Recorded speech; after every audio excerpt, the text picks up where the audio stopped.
Welcome back everyone to my Let's Play of the Final Fantasy Legend. When we last left off, we just entered the nuclear plant. We need to find the plutonium. It's the final ingredient in the Erase 99 formula that Su-Zaku and his gang need to make to nullify the force field of Su-Zaku. So, on the first floor here, we gotta be careful. The black edge, if you move onto it, you'll end up falling back down into the sewer, the tunnel that led into this, the power plant. So you just gotta be careful. Only for this first floor. Once you get to the next floor, it's okay. You can't fall off anymore. So just be careful on this first floor. It could be a little tricky because the bike moves really fast, but if you just slowly tap around, you'll be okay. So, I'm gonna find a bunch of new enemies in this area. So there'll be a few times where I just kind of move back and forth on the floor, just trying to hunt down some enemies. I'm a little paranoid actually because when I did my first run of this game, I actually missed an enemy in this world. Couldn't get it back, so I'm a little extra cautious playing this world here. So I apologize for time. It looks like a little bit of dead air, but it's important that we catch a lot of the monsters here now that we need to, because once we defeat Su-Zaku and basically clear this world, a lot of areas are off access.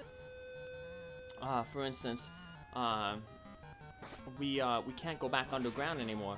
I guess the game figures since Su-Zaku is defeated and he's no longer running amok on the overworld, there's no need to go underground to avoid him. So all the underground tunnels are locked off, which means that we can't get back into this power plant.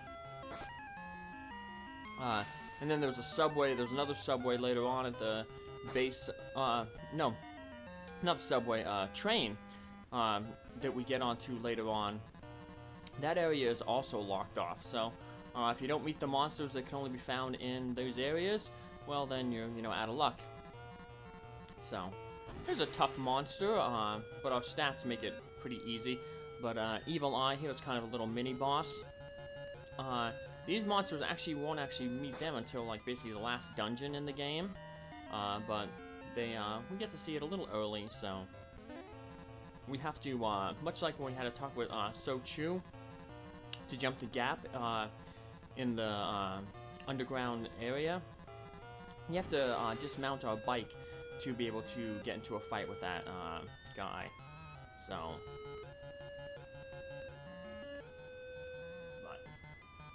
but at this point, not too tough. Like I said, our stats are pretty much maxed out. So the only thing we really need to do is after we get Prin, our human, to over 600 hit points, we'll just probably end up off-screening, buying a whole bunch of the hit point 200s to max her hit points out at 999.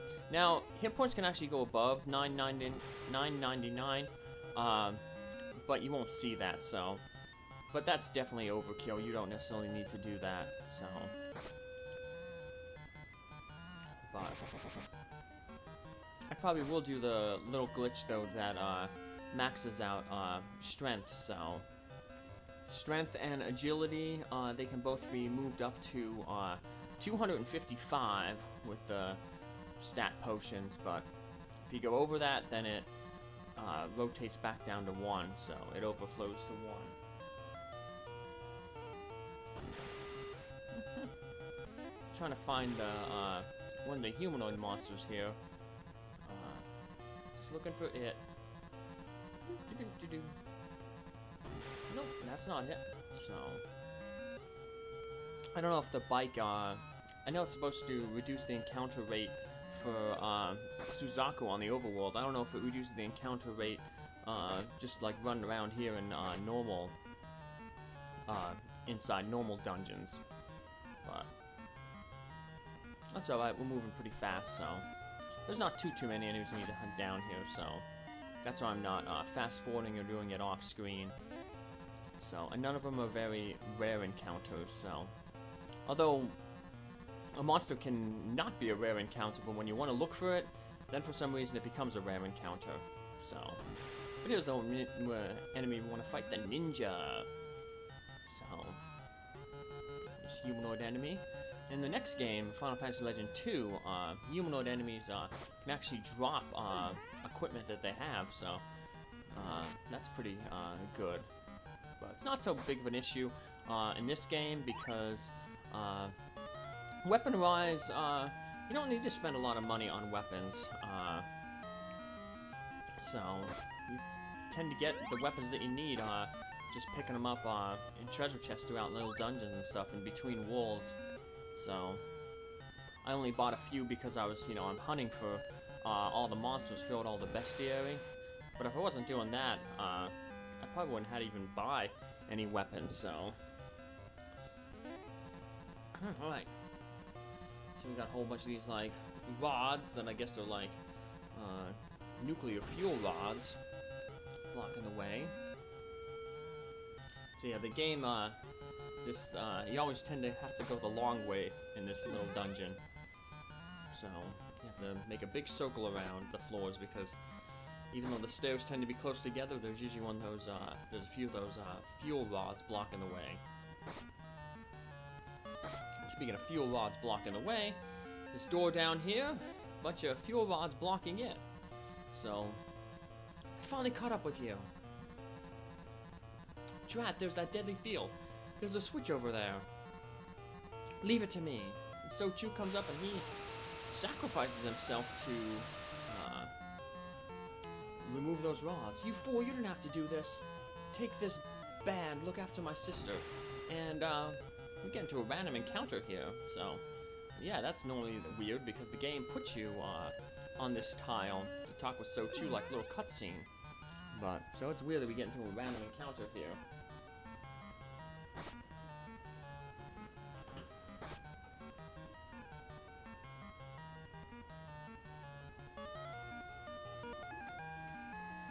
But that band that Su-Zaku gave us, that is the best helmet in the game. Not only is the best helmet in terms of defense, physical defense, but it also gives protection from all elements and statuses. So we can give that to our human Prin, and that'll allow her to then get rid of the dragon mail, because she doesn't need the resistances of the dragon mail anymore. And that'll allow her to pick up stronger armor. We can probably go back to the town where we met Su-Zaku by the suit there, which is an upgrade for physical defense. So we didn't buy it last time because the elemental protection the dragon mail gave was much better. But now that the headband is giving that to us, we don't need the dragon mail. So Cess, though, will continue to have the dragon mail.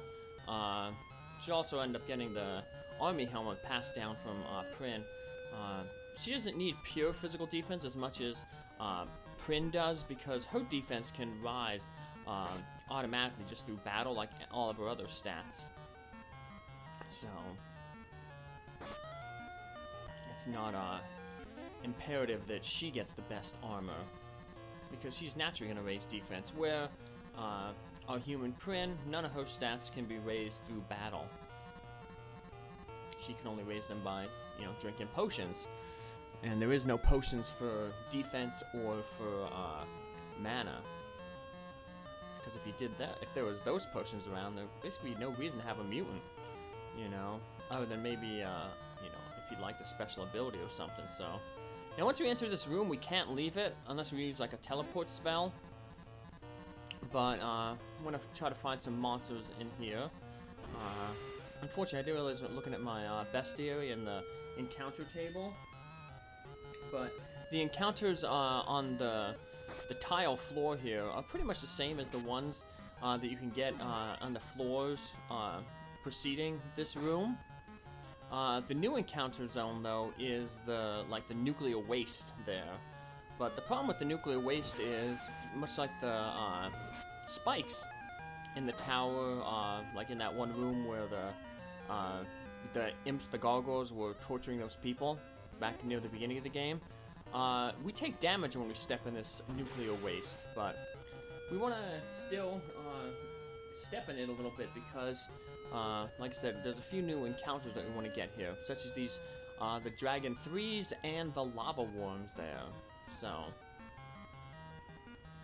we want to have these encounters. So, there's a few more that we can potentially get in this area, but we can't spend all this time because, you know, with the damage tiles, we have a boss fight coming up, so probably not going to do any more farming in the nuclear waste after these ones. So, but we got 2 new monsters that we want to encounter here, which means that we don't have to worry about hunting them down in future areas. So, yeah, both of these monsters become available as overworld monsters later on. So, yeah, once we get basically once the tables are going to turn for Su-Zaku, once we get this plutonium. Yes, once we get the plutonium, we can make that erase 99, and then Su-Zaku is no longer going to be invincible. So rather than being the hunter, hunting anyone on the overworld, he becomes the hunted, and he basically takes off and hides, and then we're going to have to track him down. And when that happens, then encounters on the overworld start occurring. So previously, the only thing you could encounter on the overworld was Su-Zaku, but now we're going to be able to encounter other enemies, so we'll make sure that we heal ourselves up, because we have a pretty tough boss fight coming up here. So, well, it can be tough, so it'd be smart to make a save here. This boss coming up can wipe you out if it uses a certain attack. So, make a quick save here, just in case things go bad. And then we're going to have to head into the nuclear waste to pick up the plutonium. I was just checking out my bestiary, make sure that I got all that I need. And I see that I can probably get another encounter here, but then I realized that I can get another place, so we have to dismount our bike. We touch the plutonium, let's use it to complete erase 99 so we can neutralize the force field. Intruder alert, get him, get him, get him. We're all a bunch of goals. It's the machine, it's like a war mech from Final Fantasy 1. The most deadly attack it has is the 7th attack down there, N-bomb, nuclear bomb. That hits the entire party for about 600 damage. So, yeah, it can probably wipe out everybody other than Prin, who's our really strong monster. Luckily, though, the first 5 of its attacks, Bash, Beam, D-Beam, Laser, and Balkan, are all single-target attacks. Missile is kind of a weaker nuclear bomb, hits everybody, but only does about, like, maybe 200 damage. So thankfully, it didn't start off with that nuclear bomb. If it does, you just got unlucky and probably going to wipe your party. That's why you want to make a save beforehand. But once we get the plutonium, we're warped out to the town where we met So-Cho. And looks like Su-Zaku was here and his minions, because everybody's dead. Well, almost everybody. There's going to be one character who's alive in the pub, just barely, who will tell us where we need to go. And very nicely, Su-Zaku did not kill the innkeeper, so we can heal ourselves up. So that's kind of weird. The one non-playable character, NPC, in the game that is able to help us out the most, Su-Zaku did not eliminate. So, alright. Got a few more monsters here. The Thunder is the bird over on the right, and as its name implies, it can use the Thunder spell. But surprisingly, it is not strong against Thunder, so that's okay. The other new enemy in this group is the Stone Man there in the middle. So we're gonna want to eventually get a monster in this Golem family, because they tend to have really strong, high defense, and depending on the type of monster they have, they tend to have a multi-targeting attack that hits everybody. So for instance, the Stone Man, because he's like Earth, he has the Quake attack. And they usually also have usually another attack, you know, a spell that hits just a group of enemies. So we're eventually going to get the Fireman, which has a flame attack, and it may also have the Quake attack. But yeah, they tend to be pretty good because, one, they have a lot of abilities. They have some good single targeting attacks like Kick, Bash, and then they usually have like a spell, target a group, and they also have then a multi-targeting spell that hits all enemies. And past the Stone Man, the next few upgrades will also have the, in addition to high innate defense, we'll also have the O weapon ability, so they take half damage from melee attacks. So, we get a new bike here. We head into the pub, and once again, pretty much everybody is dead here. But that guy up here, speak to me, Zoku, Su-Zaku was taken to the skyscraper. Okay. Now, we don't really know where the skyscraper is. No one tells us where it is. But by process of elimination, very similar to the second world, where we pretty much explored every part of the world except for the northwest corner. So, the game glitched out there a little bit when we ran the motorcycle over with the motorcycle. So, yeah, can't get into any of the shops here, other than, well, here's the House of Life, and then we can get into the inn down here at the lower left, which we will be doing because we want to heal ourselves up there. Even though money isn't all that important, we still want to, if we can save some money, let's save it. Use up, Prin's all the cure spells as much as we can. Alright, and now let's head off to the skyscraper. It's in, like I said, the northwest corner. So it's the only place we haven't really explored. So now Su-Zaku is gone. He basically has fled. And he's fled to hide in the skyscraper. He took a hostage. He took Sayaka hostage. So, but now his minions are running around causing trouble. So, luckily the skyscraper is not too far from the town. We're gonna have to dismount our bike because we got those little craters again. Remember, the bike can't pass over the craters. So, we have to step out of the bike.